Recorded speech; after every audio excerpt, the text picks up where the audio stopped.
말씀의 제목 같이 한번 읽겠습니다.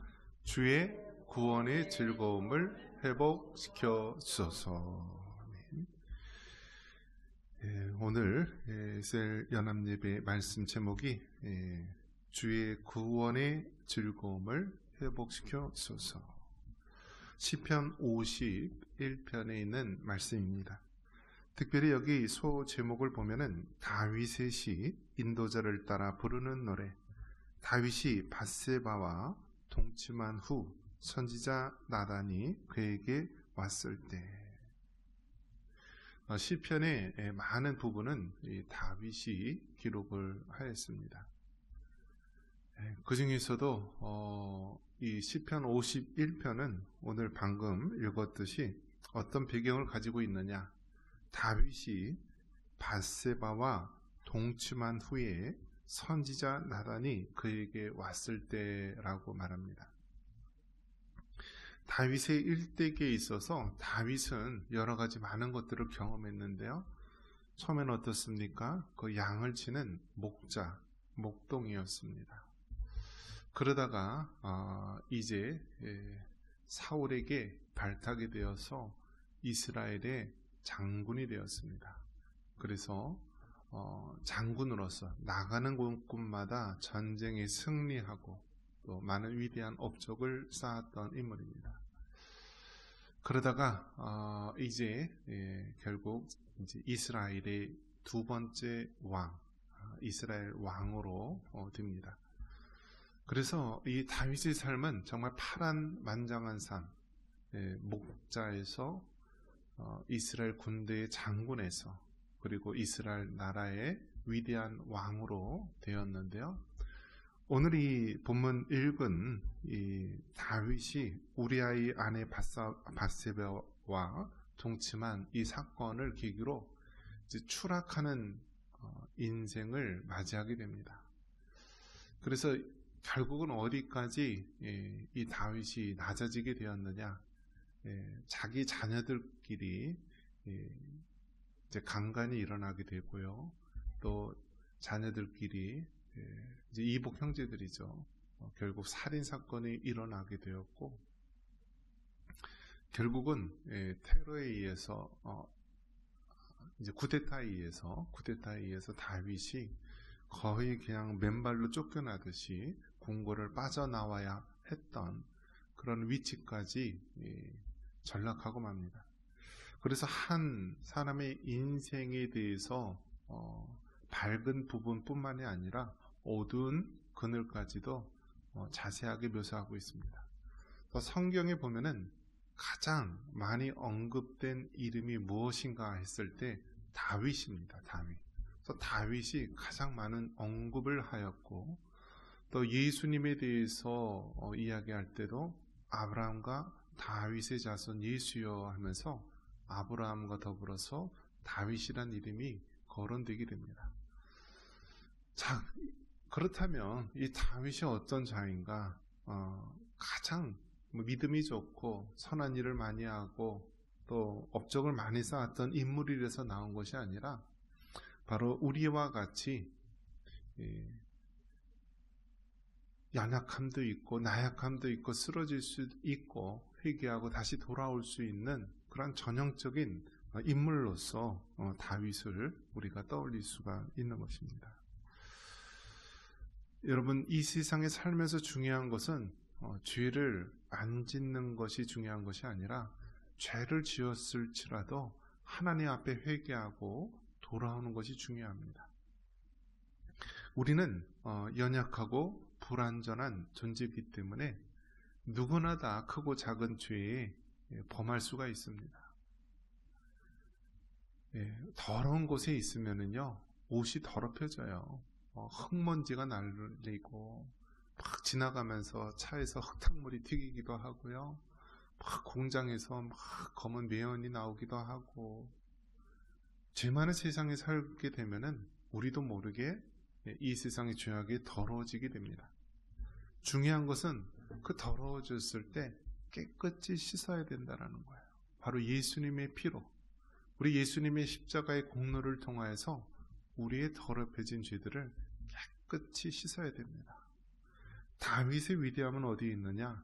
그가 죄를 안 짓는 것이 아니라 비록 죄를 지었다 할지라도 바로 회개하고 하나님 앞에 돌아오려고 하는 모습, 이것이 다윗의 위대함이라고 말할 수 있습니다. 특별히 다윗이 하나님 앞에 범죄하게 되면은요, 결국 어떤 일이 벌어지게 됩니까? 사람들의 눈은 속일 수 있지만 하나님의 눈은 속일 수가 없는 거예요. 다윗이 다른 사람들을 다 속여서 우리아의 아내 밧세바를 범하고 또 적진 깊숙이 우리아를 보내서 적의 화전에 의해서 죽임을 당하게 하는 것. 다른 사람들은 다 속였을지 모르지만 하나님은 속일 수가 없었습니다. 결국 선지자 나단이 와서 다윗에게 그 죄를 물었을 때 다윗이 바로 하나님 앞에 회개하고 참회하면서 고백한 시편이 오늘 이 시편 51편입니다. 그래서 이 51편은요, 그 의미에 아주 깊은 우리의 그 신앙의 절규의 모습을 찾을 수가 있습니다. 우리 1절 같이 한번 읽어보겠습니다. 1절입니다. 하나님이여 주의 인자를 따라 내게 은혜를 베푸시며 주의 많은 긍휼을 따라 내 죄악을 지워주소서.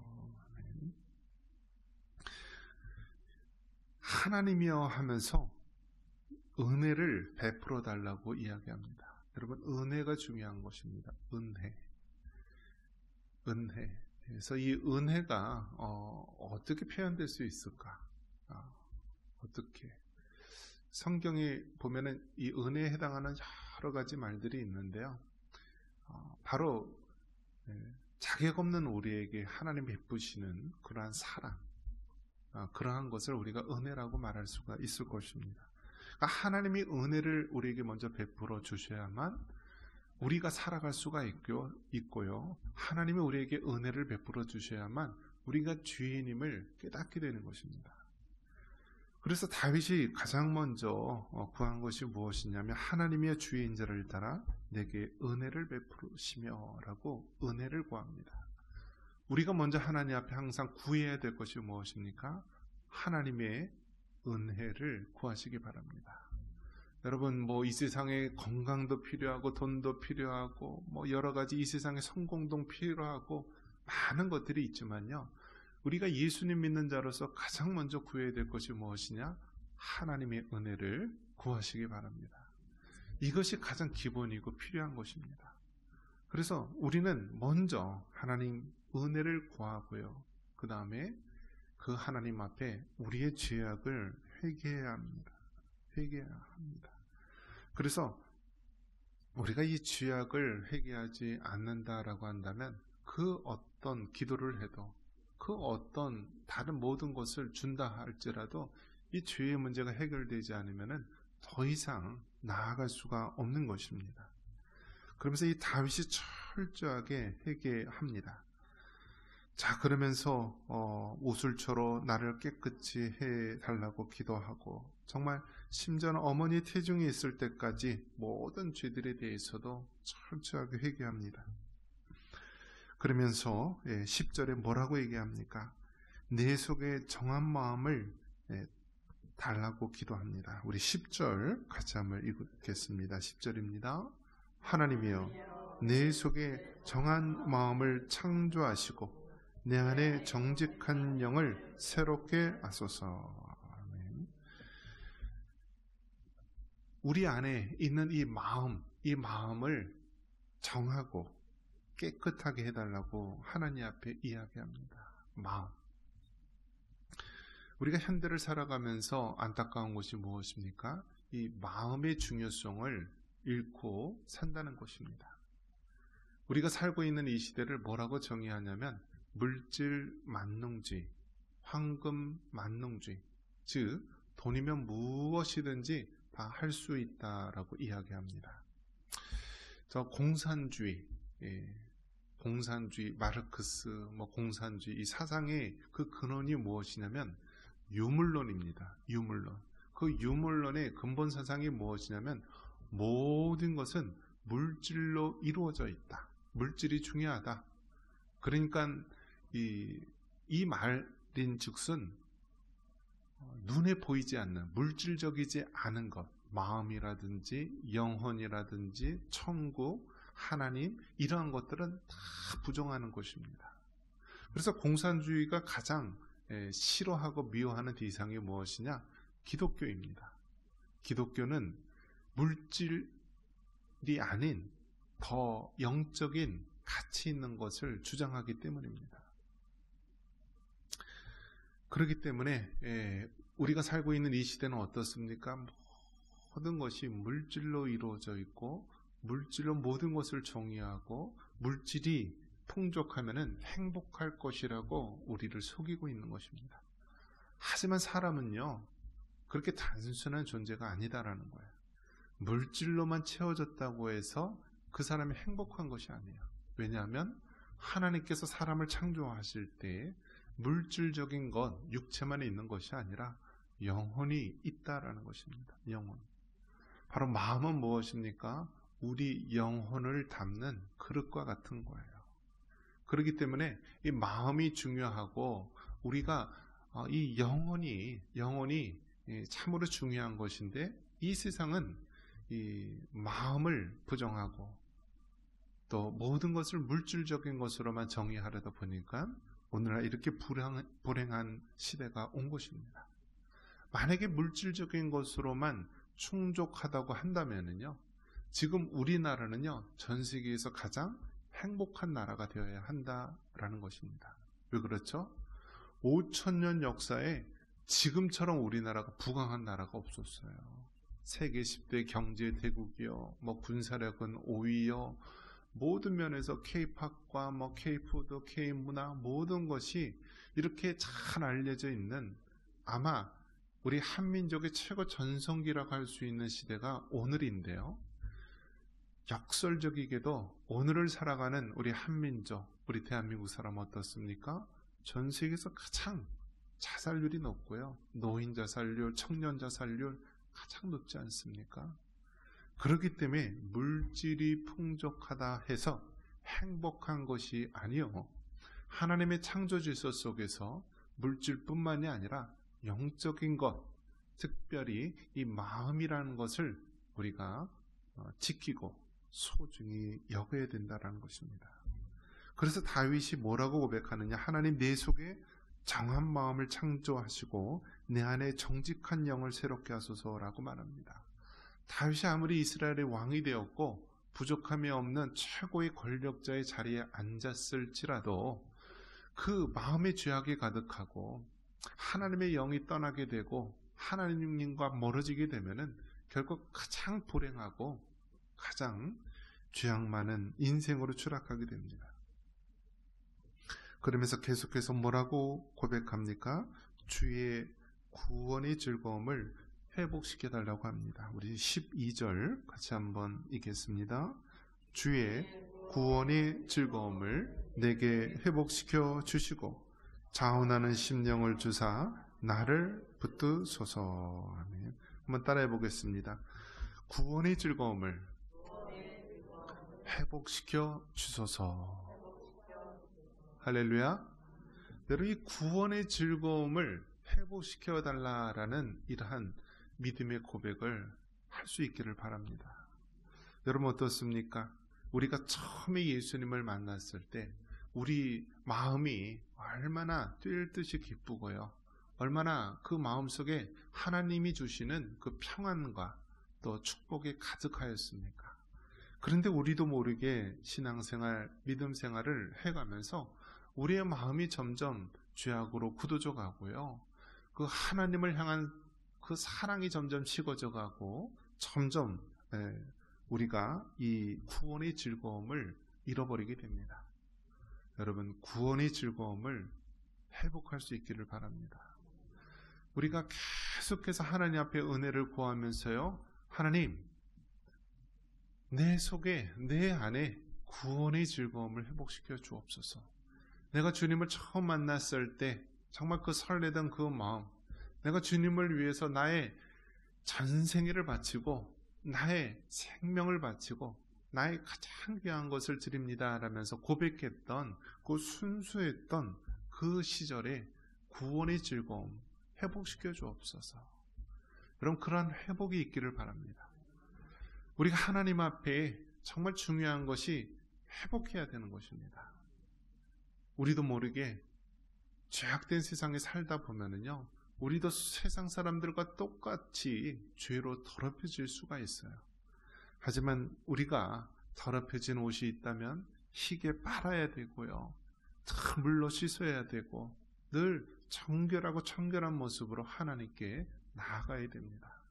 하나님 앞에 우리 마음이 더럽혀져 있고 세상 죄악으로 오염되어 있다면, 하나님, 저의 마음을 예수님의 십자가의 피로 씻겨주시고, 하나님, 저의 이 심령이 주님 안에서 성결하게 되기를 원합니다.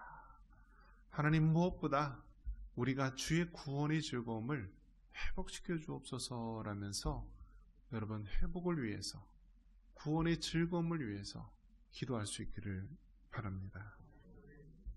그래서 우리가 주의 구원의 즐거움을 회복하는 자는 어떤 자입니까? 바로 예배의 회복을 말합니다. 한번 따라해 보겠습니다. 예배의 회복. 여러분, 우리가 사랑한다면 그 사랑하는 사람이 원하는 것을 하게 되는 것입니다. 우리가 하나님을 사랑한다면 하나님이 원하시고 기뻐하는 것을 해야 합니다. 하나님을 만날 수 있는 방법, 하나님을 섬길 수 있는 방법이 무엇입니까? 예배입니다. 예배는 우리가 하나님과 만날 수 있는 것입니다. 하나님께서는 예배를 제정해 놓으시고 만들어 놓으셨습니다. 예배에는 하나님을 향한 감사와 찬양이 있습니다. 예배에는 하나님을 향한 기도가 있습니다. 예배에는 하나님을 향한 이러한 축복이 있게 되는 것입니다.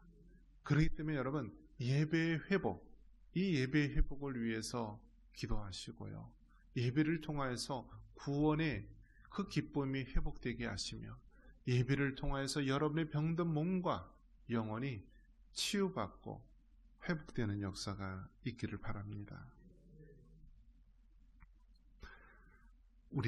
우리나라 사람은요, 흥이 많은 민족입니다.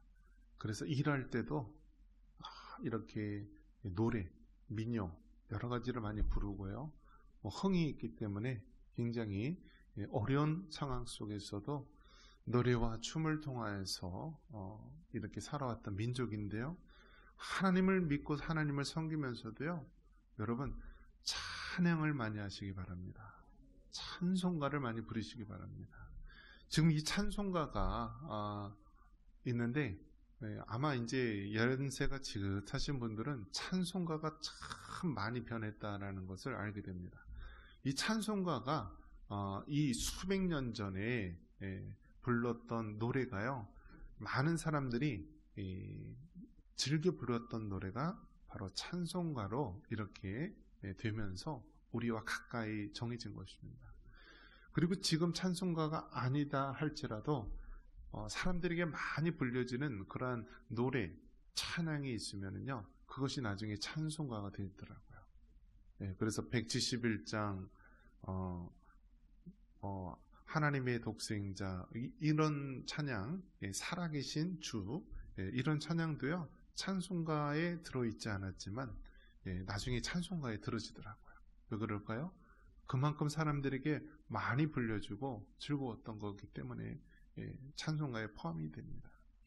그렇기 때문에 여러분, 요즘 찬송가 얼마나 좋습니까?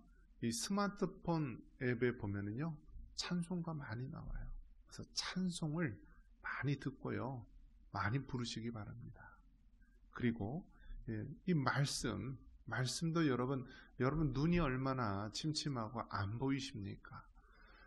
예전에 이 죽으면 죽으리라 그 안희숙 여사는요, 일제강점기 때 신사참배를 거부하고 이제 학교 선생님이었는데 좀 있으면 감옥에 갇힐 것을 알게 됩니다. 이 안희숙 여사가 한 게 무엇이냐면요, 하나님의 말씀을 암송하고요. 왜냐하면 감옥에 들어가면은 성경을 못 보니까. 그리고 찬송가 100곡을요 그냥 외웠다라고 합니다. 네, 그래서 항상 어느 곳에서나 언제 어느 곳에서나 찬송가를 부를 수 있게. 그래서 여러분 말씀으로 암송하시고 찬송가도 그냥 암송하셔서 늘 부르시고 늘 하나님과 대화하며 기도하며 살아갈 수 있기를 바랍니다. 다윗의 이 고백, 주의 구원의 즐거움을 회복시켜달라는 이 고백이요, 오늘 2026년을 맞이하는 여러분에게도 이러한 고백이 되기를 바랍니다.